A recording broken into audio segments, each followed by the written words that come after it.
going to be revealing the answers to the exercises puzzle, and then we're going to be presenting you guys with a new puzzle to solve. And so for the first thing that we'll do just now, we'll give you the solutions to that exercise puzzle and break everything down for you. And before we solve these exercise puzzles, there's two very important things that we have to go over in order for you to be able to understand the graph. The first thing is orientation.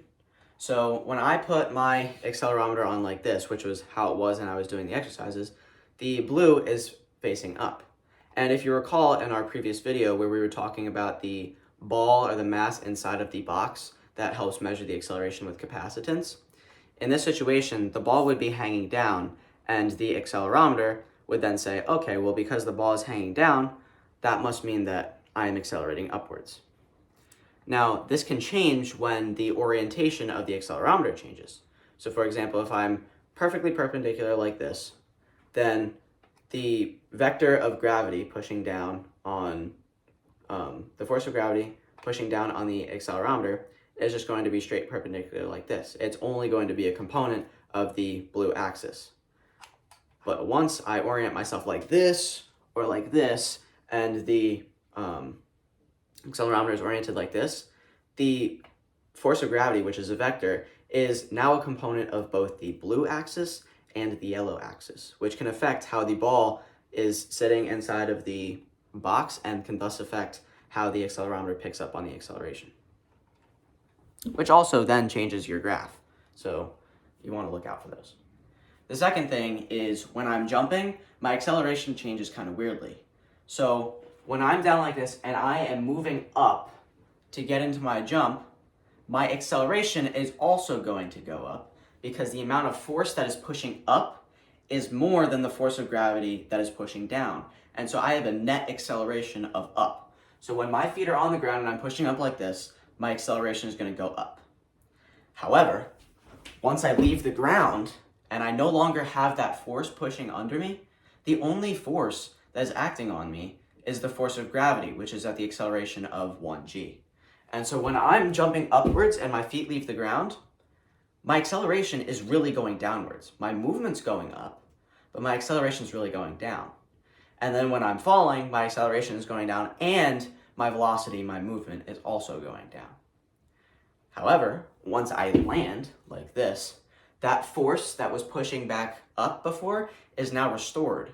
And so now my acceleration is going to be slightly different because that force is now restored and I'm now going to have a positive acceleration again. So now let's look at the solutions to the puzzle.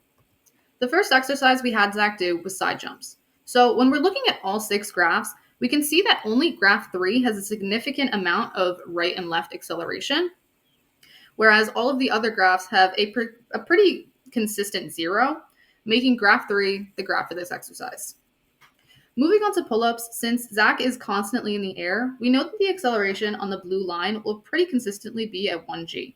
Also, when he's doing the pull-ups, he's leaning back, so from his previous explanation, we know that the accelerometer is going to be sensing this as a constant forward acceleration, and graph 6 is the only one that has both a consistent positive acceleration of 1g, as well as a consistent forward acceleration. So now for exercise 3, which was split squats, we can see that even though he does 5 total, he's actually jumping on each leg 5 times, making it a total of 10 jumps.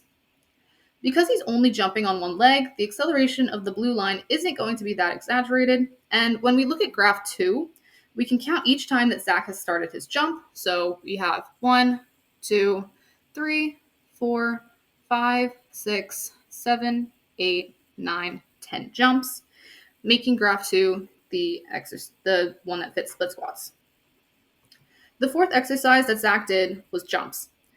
As you can see from the video, they are much more exaggerated than the split squats, so we can narrow our options down to graphs 1 and 4. When Zach begins his jump, he's leaning forward, accounting for the first drop in the yellow line. However, once he drops, he straightens out and only leans forward a small bit when he lands, as shown by graph 1, whereas graph 4 would show a much more exaggerated forward lean when he lands. So now we're on push-ups. When Zach is doing his push-up, he's not moving left or right, and he's almost parallel to the ground, which would make the blue line, or the up and down, almost like a forward and backwards movement. So the yellow line would also be consistently negative, since he's staying in a forward-leaning position. The only graph that accounts for neither an up and down or left and right movement while also having a consistent negative line is graph 5. The last exercise that Zach did was front jumps. When doing his front jumps, you can see that he takes a pretty long pause between each jump, which can be shown by these sections here on graph 4. Also, throughout his jump, Zach is leaning forward, and he's leaning more towards the start and end, which would account for the 2 exaggerated drops on each jump. So that's why exercise 4 would be the graph for this exercise. So how do you think you guys did? Now that you know the solutions to each exercise, let's move on to our new puzzle. And now for your next puzzle, matching with roller coasters.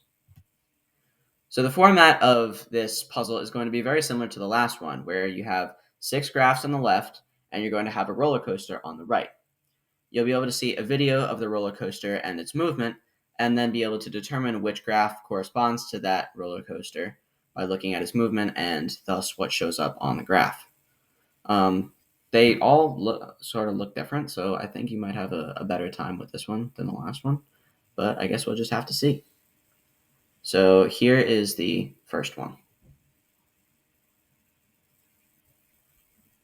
Here's the second one.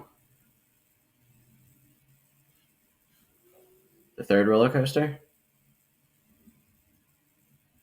The fourth one. The fifth roller coaster. And finally, the sixth roller coaster.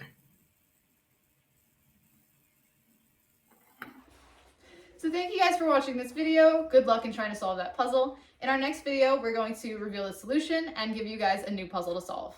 And also in the next video, we're going to address one of the problems that we talked about today, the directional orientation, with an instrument called a gyroscope, which helps us kind of even out that directional orientation in the graph. Thank you. Thank you guys for watching. See you in the next one.